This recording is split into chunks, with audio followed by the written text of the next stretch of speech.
तन्हा नमाज में कोई शख्स जमात में शामिल हो जाए तो क्या करें। यहाँ कुवैत में और बहुत से अरब ममालिक में ऐसा होता है कि हम सुन्नतें पढ़ रहे होते हैं कि कोई पीछे आ खड़ा होता है और जमात की नीयत कर लेता है, जबकि हमारी नीयत जमात की नहीं होती। इस बारे में क्या हुक्म है। तो आपकी नीयत ना भी हो, वो आप जमात की नीयत से शामिल हो जाए तो आप पढ़ते रहें, उसकी भी नमाज़ हो जाएगी, आपकी भी नमाज़ हो जाएगी। इमाम बनने के लिए इमामत की नीयत ज़रूरी नहीं है।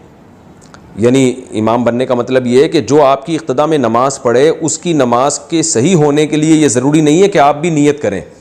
तो अगर आप नीयत नहीं भी करते तो भी उसकी नमाज़ हो जाएगी।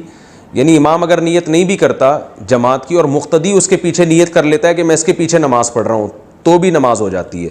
तो इसलिए अरब मुल्कों में आप अगर नमाज़ पढ़ रहे हैं, कोई आपके पीछे आके खड़ा होकर जमात की नीयत से आपके पीछे खड़ा हो जाए तो आप अपनी नमाज़ कंटिन्यू करें, आपकी भी हो जाएगी, उसकी भी हो जाएगी। क्या टोपी का हुक्म सिर्फ नमाज के लिए है? क्या नमाज में टोपी पहनना ज़रूरी है? बहुत से लोगों को हम देखते हैं कि वो आम हालत में टोपी नहीं पहनते, लेकिन नमाज के वक्त जेब से टोपी निकाल कर पहनते हैं या मस्जिद में पड़ी हुई टोपी पहनते हैं।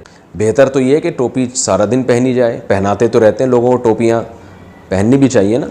तो नमाज में ज़्यादा ताकीद है। सर ढाँपना हमेशा से मुसलमान सर ढाँप के रखते थे, आप सल्लल्लाहु अलैहि वसल्लम की भी सुन्नत थी। तो अफजल यही है कि आम हालात में भी सर को ढाँपा जाए। नमाज में ज़्यादा ताकीद है, लेकिन कोई फ़र्ज़ वाजिब हुक्म नहीं है ये। इमाम मेहदी के नाजिल होने की दलील, मैं जिस कौम में रहता हूँ वो लोग ये नज़रिया रखते हैं कि इमाम मेहदी आ चुके हैं और दुनिया से चले गए हैं। वो सैयद मोहम्मद जौनपुरी नामी एक शख्स को इमाम मेहदी मानते हैं। तो अगर मेरी कौम वाले मुझसे पूछें कि आपके पास क्या सबूत है इमाम मेहदी नहीं आए और आने वाले हैं, तो मैं इनसे क्या कहूँ। सही हदीस है, बिल्कुल मुस्तनद, और उम्मत का इजमाई अक़ीदा है कि इमाम मेहदी हज़रत ईसा अलैहिस्सलातु वस्सलाम के दौर में आएंगे, हज़रत ईसा से पहले। सही हदीस से ये बात साबित होती है कि हज़रत मेहदी जब आएंगे तो मुसल्ले पे खड़े होंगे।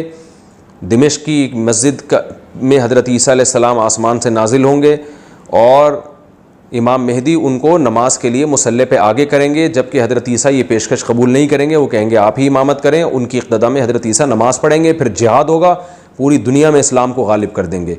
तो इमाम मेहदी तो जिहाद के लिए आएंगे और हज़रत ईसा उनके बाद आएंगे उन्हीं की ज़िंदगी में।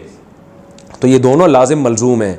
तो जो शख्स भी मेहदी होने का दावा करता है और वो जिहाद नहीं कर रहा, पूरी दुनिया में इस्लाम को गालिब नहीं कर रहा, और उसकी ज़िंदगी में हज़रत ईसा भी नाजिल नहीं हो रहे और दिमश्क में नमाज भी नहीं पढ़ रहे उनके पीछे, इसका मतलब इमाम मेहदी नहीं है। ये आपको उल्लू बना रहा है, ये आदमी ड्रामेबाज है। तो सही हदीस से ये बात साबित है जो मैंने बताई आपको।